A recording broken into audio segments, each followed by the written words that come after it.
अस्सलामुअलैकुम दोस्तों, मैं हूं आप लोगों का होस्ट ताहिर यूब और आप देख रहे हैं अपना यूट्यूब चैनल ATG जापान।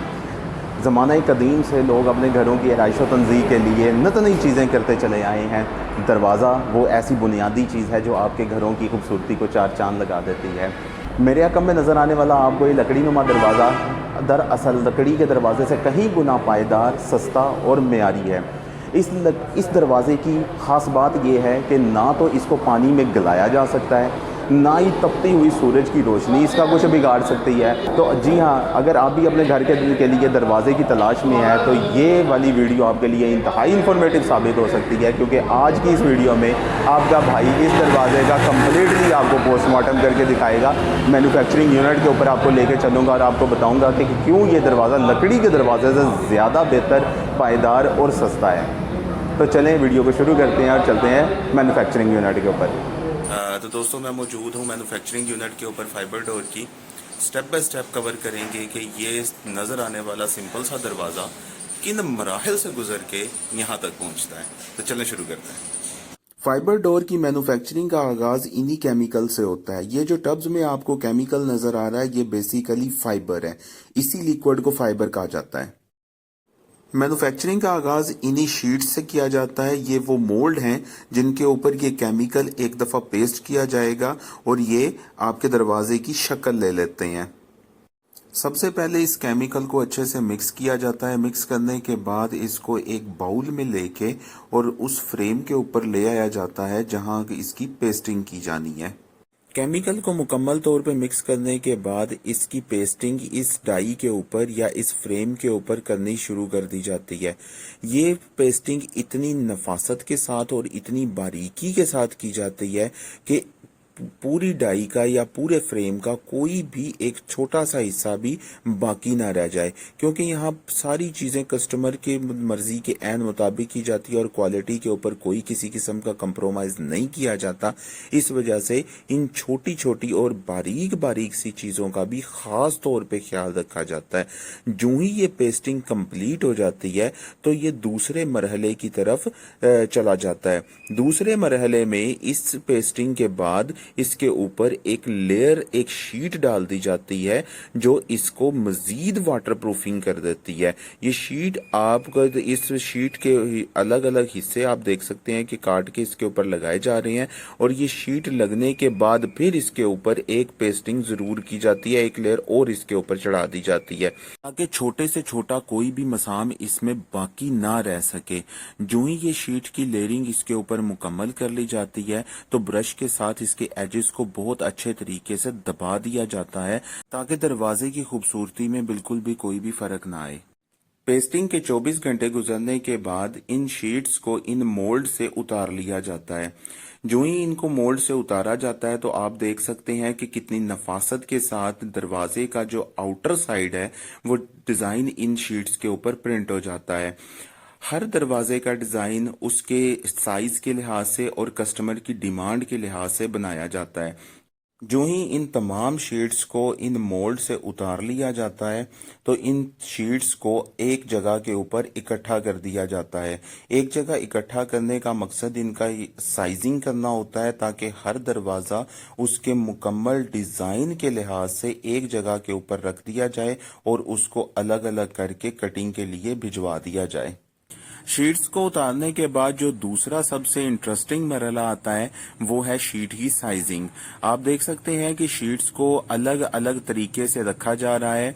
जो दरवाजे की कंप्लीटली मेजरमेंट होगी उसको उसके लिहाज से उसकी शीट को अलग कर दिया जाएगा और फिर पूरी उसकी स्केलिंग करके साइजिंग करके उसकी कटिंग कर ली जाती है।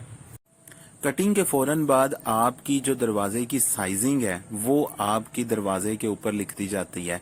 ये इतना खूबसूरत काम है कि मिलीमीटर्स में भी आपकी साइजिंग लिखी जाती है। अगर आपके घर में 10 दरवाजे हैं तो 10 के 10 दरवाजों के साइज मिलीमीटर्स में अलग अलग आते हैं। गलती की कहीं भी कोई भी गुंजाइश ना रह जाए, इस वजह से बड़ी बारीक बीनी से ये पैमाइशें ली जाती हैं और इनको मेजरमेंट करके यहाँ पे लिखा जाता है ताकि कटिंग में एक्यूरेसी आ सके। سائزنگ کے بعد جو اگلا مرحلہ آتا ہے وہ ہے سکیلنگ کا. سکیلنگ کے ساتھ جو سائز لکھا گیا تھا دروازے کی شیٹ کے اوپر اس کے ساتھ اس کی لائننگ کر دی جاتی ہے تاکہ جب کٹنگ کے لیے گرائنڈنگ والے کے پاس جائے تو وہ ایزیلی اس کو کٹ کر سکے. آپ دیکھ سکتے ہیں دروازے کی چاروں کونوں پہ مارکر کے ساتھ اس کی لائننگ کر دی گئی ہے اور اس کو نیکسٹ ٹیبل کے اوپر شفٹ کر دیا گیا ہے. غلطی کی کسی بھی قسم کی بالکل بھی کوئی گنجائش نہ رہ جائے، اس وجہ سے بڑی باریک بینی سے اس کو گرائنڈر کے ساتھ کٹنگ کیا جاتا ہے. گرائنڈر سے آپ دیکھ سکتے ہیں کہ ہر دروازے کی اپر سائیڈ، لوور سائیڈ اور سائیڈیں جو سی ہے وہ گرائنڈر سے بڑی خوبصورتی کے ساتھ کٹ کی جا رہی ہیں. یہ دوسری شیٹ ہے جو اسی دروازے کا دوسری سائیڈ ہے، اس کی اپر سائیڈ کو کٹ کیا جا رہا ہے تاکہ سائز میں بالکل بھی کمپرومائز نہ ہو سکے. اور اسی طرح دوسری سائیڈ پہ جا کے نیچے سے بھی اس کو دوبارہ سے کٹ کر دیا جائے گا. کٹنگ کے بعد ان تمام شیٹس کو سکسیسفلی شفٹ کر دیا جاتا ہے دوسرے یونٹ کے اوپر. اس یونٹ کو فلیپنگ یونٹ کہتے ہیں. فلیپنگ یونٹ میں ان تمام شیٹس کو دوبارہ گرائنڈر کے ساتھ ان کی گرائنڈنگ کی جاتی ہے.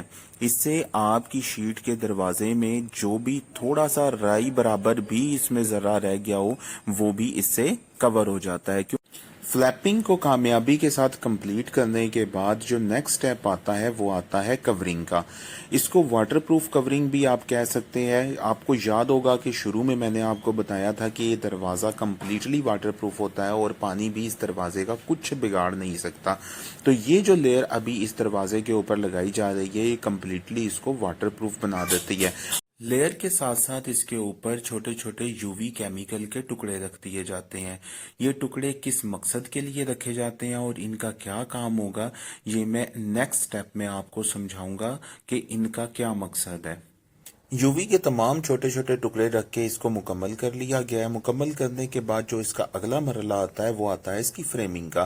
لکڑی کی فریم اس کو لگا کے اس کو پریسنگ کے لیے لے جایا جائے گا. یہاں اس شیٹ کو دوبارہ پریس کے اوپر رکھ کے اس لکڑی کے فریم کو اس کے اوپر رکھ دیا جاتا ہے. یہ لکڑی کا فریم اس کی ایجز کو کور کرتا ہے اور اب مرحلہ آتا ہے اس کی دوسری شیٹ کا. دوسری شیٹ اٹھا کے اس کے اوپر کور کر دی جاتی ہے جس سے یہ دروازے کی پوری مکمل طور پہ شیپ لے لیتا ہے. شروع میں نے آپ کو بتایا تھا کہ یہ چھوٹے چھوٹے پارٹیکلز اس میں کیوں رکھے ہیں کیونکہ یہ جو وزن ابھی اس کے اوپر رکھا جا رہا ہے اگر یہ پارٹیکلز اس میں نہ ہوں تو اس میں سوراخ ہو جائے. اس وزن کو اس کے اوپر تقریباً 24 گھنٹے کے لیے رکھا جائے گا. یہ دروازے کی فائنل کٹنگ ہوتی ہے. فائنل کٹنگ میں وہ بڑی ہوئی ایجز اس کی کاٹ دی جاتی ہیں جو پیمائش سے اوپر چلی جاتی ہیں. بڑی ہوئی ایجز سے مراد وہ اضافی شیٹ ہوتی ہے جو پریسنگ کے دوران اس کی پیمائش سے باہر چلی جاتی ہے. تو اس کو پیمائشیں کرنے کے بعد فائنل کٹنگ کر دی جاتی ہے تاکہ دروازہ اپنی لک میں آ سکے. اور آپ دیکھ سکتے ہیں کہ کٹنگ کے فوراً بعد دروازہ اپنی لک میں آ جاتا ہے. دروازے کی کٹنگ کے بعد اب اس کو شفٹ کیا جائے گا فلنگ سٹیشن کے اوپر جہاں اس کی فائبر کی فلنگ ہوگی. یہ وہ لاسٹ فلنگ ہے جو اس دروازے کی جائے گی. یہ فلنگ کیوں کرنی ضروری ہوتی ہے کیونکہ اس کا جو فریم ہے وہ لکڑی کا ہوتا ہے. لکڑی کے فریم کو کمپلیٹلی فائبر کے ساتھ کور کر دیا جاتا ہے تاکہ دروازہ مکمل طور پہ واٹر پروف ہو جائے اور پانی بالکل بھی اس پہ اثر نہ کرے. تو ان تمام مراحل سے گزرنے کے بعد ایک خوبصورت سا دروازہ تیار ہو جاتا ہے. آئی ہوپ کہ آپ لوگوں کو تمام پروسیس کمپلیٹلی سمجھ میں آ گیا ہو. جی دوستو، آئی ہوپ کہ آپ کو یہ ویڈیو انتہائی انفارمیٹیو لگی ہوگی. ایسی مزید انفارمیٹیو ویڈیوز کے لیے اپنا چینل ATG جاپان کو ضرور سبسکرائب کریں. اللہ پاک آپ کو حفظ و امان میں رکھے. Take care. اللہ حافظ.